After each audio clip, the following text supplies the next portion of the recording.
Welcome back to Primetime News and a special welcome to folks on OneSpotMedia.com.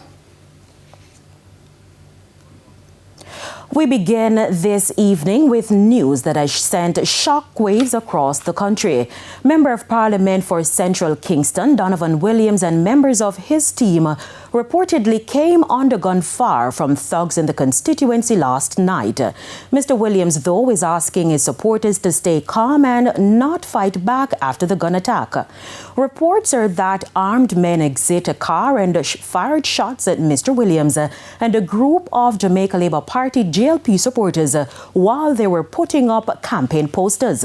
The shooting happened at the intersection of Tower Street and South Camp Road in central Kingston. Mr. Williams has confirmed the incident and, while acknowledging how serious it is urging JLP supporters to remain peaceful and not respond with violence. Several men exited the vehicle, opened fire at the team. We took evasive action. The men returned to the car and sped off. Thankfully, to the best of my knowledge, no one was injured. However, a vehicle in our convoy was damaged by the gunfire. At this time, I want to appeal to our supporters to remain calm.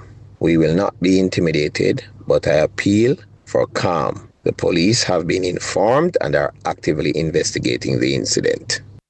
The police have launched a high-level investigation into the incident. Now, this gun attack is the latest in a series of troubling incidents or events as political tensions continue to rise ahead of the general election. Several other political representatives have also reported acts of vandalism and intimidation.